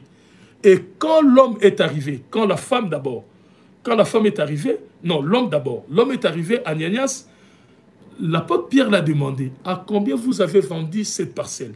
Voyez-vous, ils n'ont pas mangé tout l'argent. Ils ont seulement modifié les prix pour rester avec quelque chose. Mais l'apôtre les demande, avec combien vous avez vendu? Il a dit à tel prix. L'apôtre directement a dit, vous jouez avec le Saint-Esprit? tu mourras. La Bible dit, il est tombé immédiatement, il est mort. Pendant qu'on les transportait pour aller l'enterrer, parce qu'à ce temps-là, il n'y avait pas donc, trop de moyens pour embaumer de gens. Pendant qu'on les transportait pour aller l'enterrer, la Bible dit, sa femme est venue. L'apôtre a demandé à la femme, combien vous avez vendu cette parcelle? Directement, la femme a répondu, à tel prix. L'apôtre dit, oh, pourquoi Satan vous a incrédulisé pour continuer à mentir? Voici les gens qui ont enterré votre mari. Ils sont encore là. Ils vont aussi vous enterrer. La Bible dit, Saphira est tombé mort immédiatement. Voyez-vous, les apôtres ont tellement parlé des choses. Par exemple, c'est l'apôtre Paul qui l'a dit. Il dit, celui qui donne paix moissonnera paix. Et celui qui donne abondamment moissonnera abondamment. C'est dans la Bible. Ce sont des autels. Ce sont des autels. 1 Corinthiens chapitre 9, verset 13. Je voudrais que vous nous expliquiez, Bishop, pour clôturer. 1 Corinthiens chapitre 9, verset 13. La Bible dit, ne savez-vous pas que ceux qui remplissent les fonctions sacrées sont nourris par le temple? Que ceux qui servent à l'autel ont pour part à l'autel. Parce que quelqu'un m'a posé la question avant, pendant que nous étions en train de préparer, le monsieur dit, mais donnez-nous dans la Bible, dans le Nouveau Testament, encore ces débats-là assez religieux, donnez-nous dans le Nouveau Testament où on a écrit l'expression autel. Maintenant, mais il y en a plusieurs, surtout dans le livre d'Hébreu, il y en a plusieurs. En hébreu, il y en a plusieurs. Si vous prenez l'hébreu chapitre 8e, chapitre 9e, il y en a plusieurs. Qu'est-ce que nous pouvons retenir, Bishop, par rapport aux autels? Qu'est-ce que nous, celui qui est en train de nous suivre, qu'est-ce qu'il peut retenir? Comment est-ce qu'il peut fonctionner? Et donnez-nous quelques avantages prophétiques des autels. Vous nous avez déjà parlé fortement, mais nous voulons avoir quelques clés pour que cela ne puisse plus nous égarer, que nous puissions comprendre réellement la pensée de Dieu. Normalement, quand vous servez, quand vous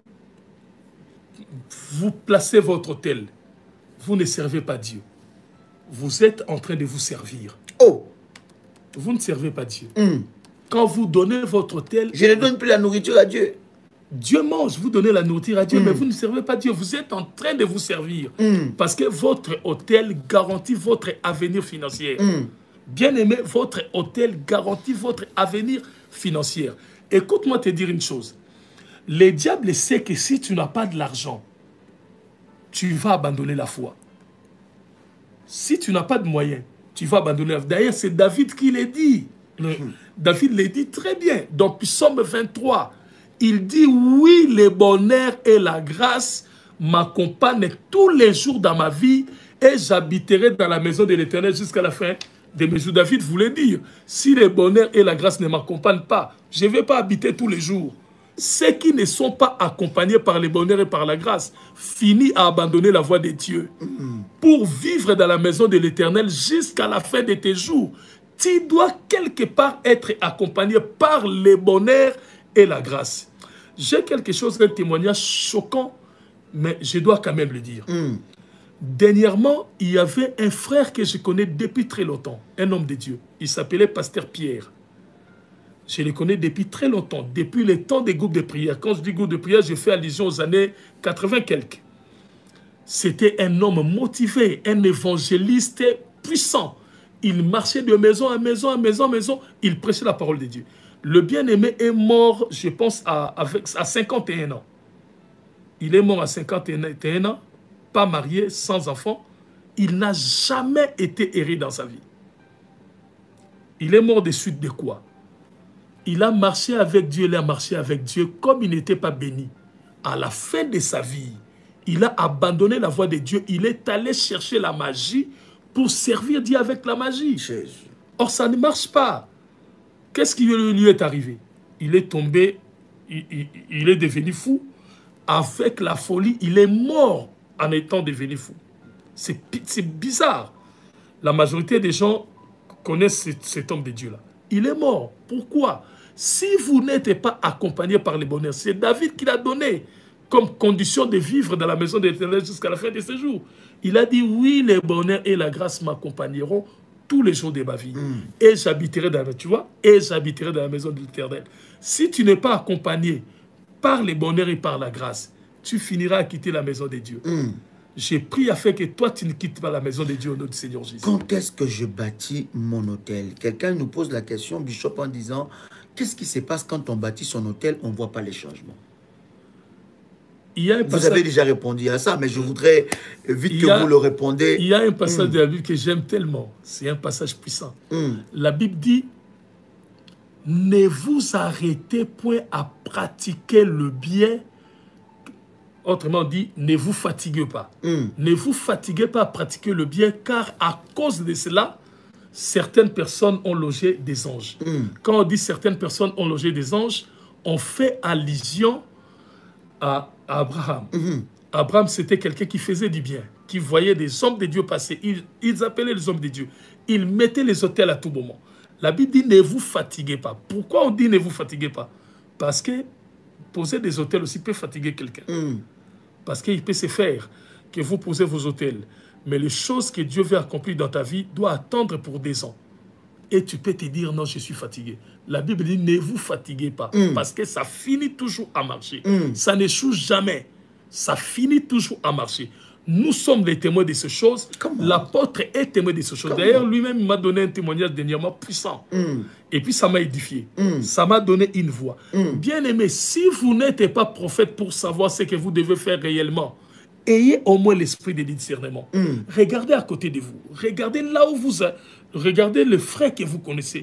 Ceux qui ne mettent pas leurs autels ne prospèrent pas. Ça ne marche pas.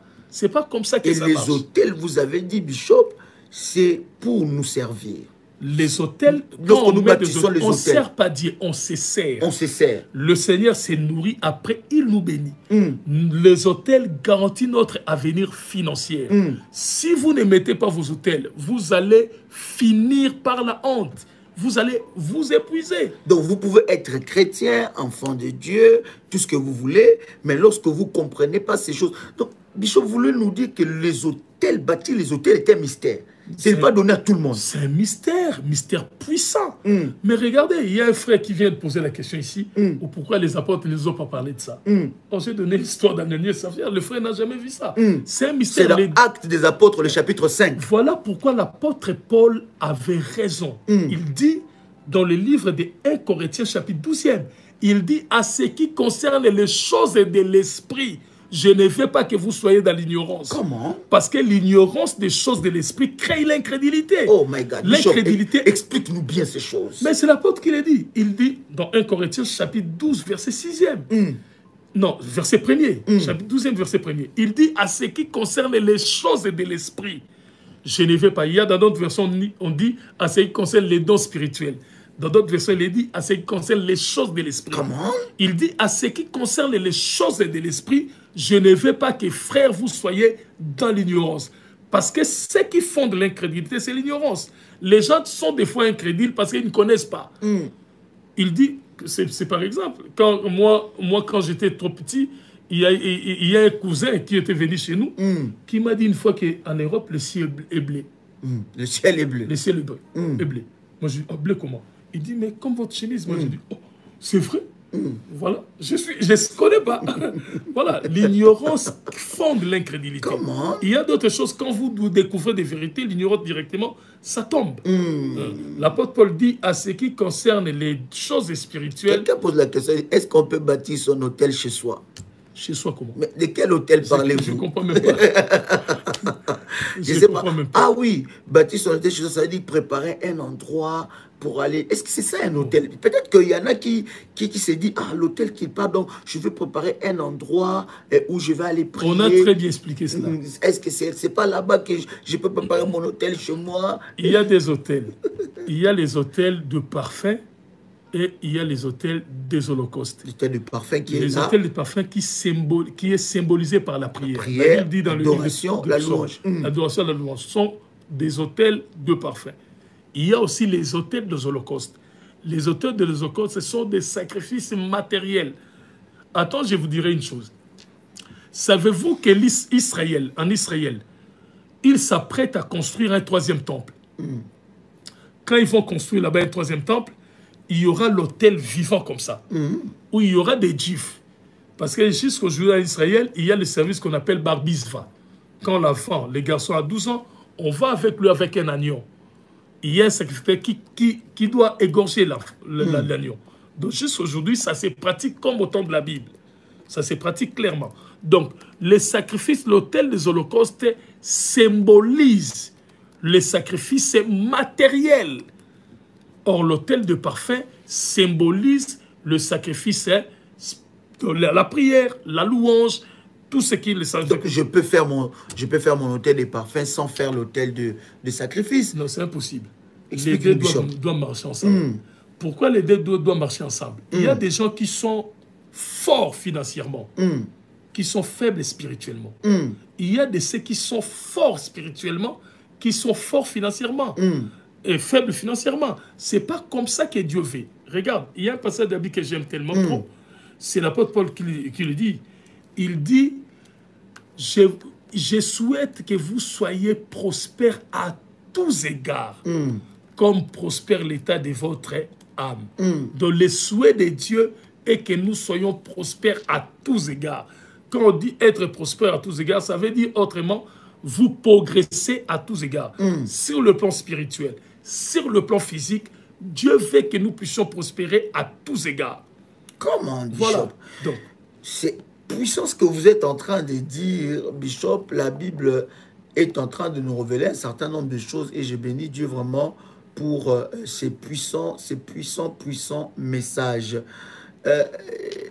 Apocalypse chapitre 9, le verset 12 pour clôturer. Le 6e ange sonna de la trompette et j'ai entendu une voix venant de 4 cornes de l'autel d'or qui est devant Dieu. Alléluia. Donc même devant Dieu, il y a un autel. Mais oui. Mais quand Dieu a parlé à Moïse, Moïse a fait ces choses selon les modèles qu'il y avait là-bas. Là-bas, c'est comme ça. Même quand vous lisez l'autre prophète que j'aime tellement, les prophètes qui étaient en Babylone, Michée, non pas Michée, les prophètes, celui que David a prophétisé sur le puissant sur le bord des fleuves de Babylone, Néhémie. Les prophètes Néhémie, ils pratiquaient le sacerdoce.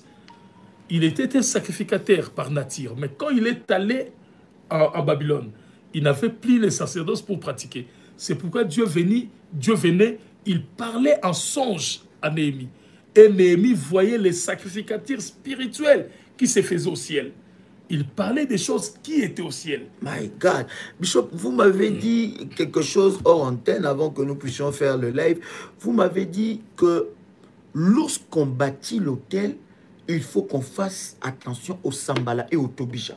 Parce qu'à chaque fois que vous bâtissez un autel, il y a aussi ceux qui ont la mission de détruire votre autel. Mais allez demander à Abel. Allez demander à Abel. Abel n'avait pas provoqué Caïn. Caïn a mis son autel avec des mauvais produits à côté. Abel aussi s'est inspiré. Il a mis son autel à côté. Abel n'a pas provoqué Caïn. Mais c'est l'autel d'Abel qui a donné la colère à Caïn. Ne pense pas que les gens sont venus sur la terre pour t'accompagner. Si tu veux réussir, ils vont te faire la guerre. Ils ne sont pas là pour toi. Même ceux de nos familles là. Toi qui dis à tout moment, c'est ma sœur, moi et ma sœur. Ça, mais c'est mon frère, c'est mon frère. Tu n'as pas vu les frères de Lazare? Moi, j'ai dit des fois, les frères de l'église sont plus importants que nos frères de la famille. Tu n'as pas vu le frère de Lazare? Lazare est mort, lui qui était l'ami de Jésus. Et Jésus a promis qu'il venait déjà. Mais les frères de Lazare, les sœurs de Lazare, qui disaient à tout moment, nous t'aimons notre Lazare, nous t'aimons notre Lazare. Ils ont pris Lazare, ils l'ont emballé de linceul, ils l'ont mis dans un sépulcre et ils ont pris une très grande pierre. Ils ont mis à la porte. Pourquoi? Pour que Lazare ne sorte plus. Mais regardez les sœurs de l'église, quand Dorcas est mort. Les sœurs de l'église ont dit, Dorcas était déjà mort. Ils ont dit, Dorcas, nous n'allons pas t'enterrer. Joppé, c'est loin, c'est 450 km. Mais nous allons aller chercher Pierre. Il va venir ici jusqu'à ce que tu vas ressusciter. Tu vois? Les frères de la chair, ils ont abandonné Lazare au sépulcre. Mais les sœurs de l'église, ils ont crié que Dorcas pouvait ressusciter. Donc, lorsque je bâtis l'autel, il peut y avoir des Sambala et des Tobija, Mais des oui. gens qui peuvent contrer mon Mais hôtel, ils sont là. m'empêcher de bâtir. Ils sont là. Néhémie était en train de construire et Sambala et Tobija étaient Venez là. pour casser. Quelqu'un pose la question, il dit, mais comment renverser l'autel maléfique de la famille? Et puis quelqu'un pose aussi la question pour une dernière, et il pose la question en disant, j'oublie encore cette question, la personne a écrit, est-ce que l'on peut bâtir un hôtel pour être délivré des mauvais esprits? Mais déjà, quand il y a des mauvais esprits qui vous menacent, ça veut dire une seule chose, qu'il y a un hôtel du diable dans la famille. Qu'est-ce qu'Élie a fait? Élie n'a pas dit au prophète des Baals, non, Élie a dit au prophète des Baals, bâtis votre hôtel, moi je bâtirai mon hôtel. Quand l'hôtel du Satan a été bâti, si vous bâtissez l'hôtel des dieux, vous allez créer la guerre des dieux. Or, quand il y a la guerre des dieux, c'est le véritable Dieu qui gagne. Si vous voulez délivrer votre famille des hôtels maléfiques, il faut bâtir les hôtels des dieux. Quelqu'un dit comment faire pour faire taire les esprits maléfiques qui m'empêchent de rentrer dans mon appel, même après avoir bâti l'hôtel d'or. Si vous avez une vocation avec Dieu, la première des choses que je vous dirais, chaque vocation a un temps fixé par Dieu. Entre les temps que vous savez que vous allez faire telle chose et les temps que cela va manifester, les temps intermédiaires doivent être consacrés à la formation. Donc le bien-aimé qui vient de parler ici de l'appel, vous devez apprendre des choses de la part de Dieu. Entrer dans le domaine spirituel et persévérer jusqu'à ce que le temps arrivera. Voilà, le bishop nous a énormément bénis. Aujourd'hui, c'est le dimanche. Alléluia. Et nous voulons dire merci vraiment au Seigneur pour son serviteur de nous avoir accordé ce puissant moment. Et je veux que le bishop puisse prier pour toi, toi qui es en train de nous suivre. Tu nous as suivi dès le début, ou bien tu viens de nous rejoindre. Le bishop va prier pour vous. Avez-vous une préoccupation? Le premier live que nous avons avec le bishop, juste après, nous avons reçu un témoignage très puissant. Et nous bénissons Dieu pour ce puissant témoignage de cette sœur révolutionnaire qui a été instantanément visitée par la main puissante de Dieu. Donc, je voudrais vraiment que vous puissiez accorder votre foi avec cette prière que l'homme de Dieu va libérer, parce que nous croyons qu'il est une bénédiction pour vous aujourd'hui. Vous savez que dans la prière révolutionnaire, nous honorons le don et nous honorons les grâces que Dieu a déposées dans la vie de plusieurs. Vous avez vu cet homme, il n'a pas touché sa Bible, mais les versets pleuvaient et une connaissance exceptionnelle. Dieu a donné une grâce exceptionnelle à cet homme, et je crois et je suis convaincu qu'il va vous communiquer une grâce exceptionnelle. Surtout, Bishop, nous commençons une nouvelle semaine. Alléluia. Donc, nous attendons une bénédiction de Dieu de votre part. Bishop. Il y a un passage de la Bible que j'aime tellement. La parole de Dieu dit, « Voici les jours que l'Éternel a fait.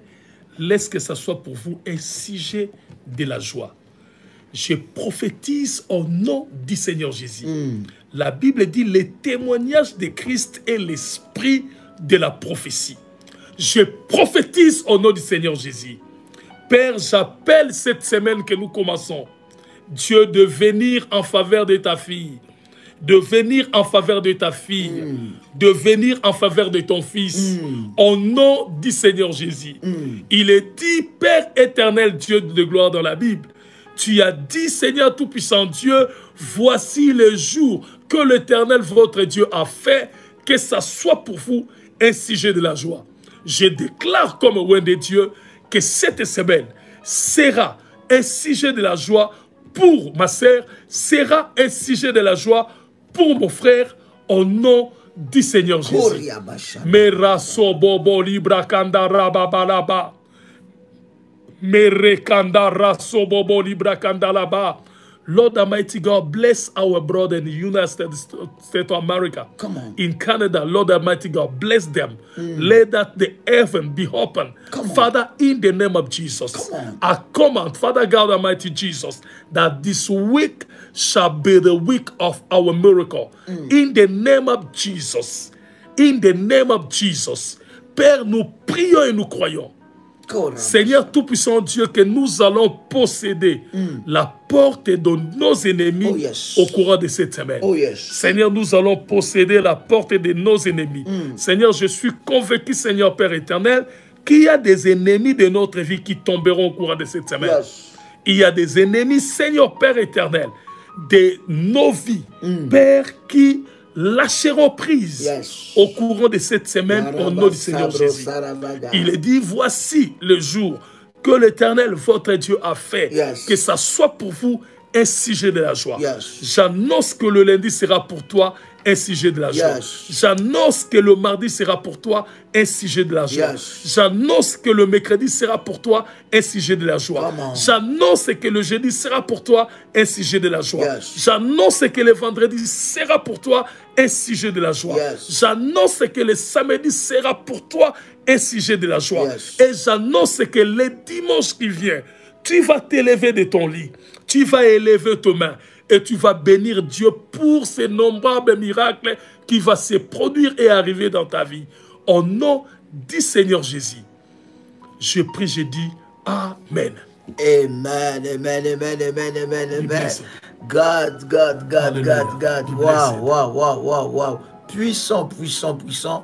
Chers amis, cette semaine est bénie pour vous. Vous la clôturez et vous commencez une nouvelle semaine de grâce. Lundi, n'oubliez pas, 6 h du matin, heure de Paris, avec le pasteur Dolly, commandez votre semaine. Et lundi, le lundi d'Alliance, avec RMK, lundi d'Alliance, nous serons là, 21 h, heure de Paris. Ne manquez pas à ces puissants rendez-vous et je vous retrouve avec joie le mardi.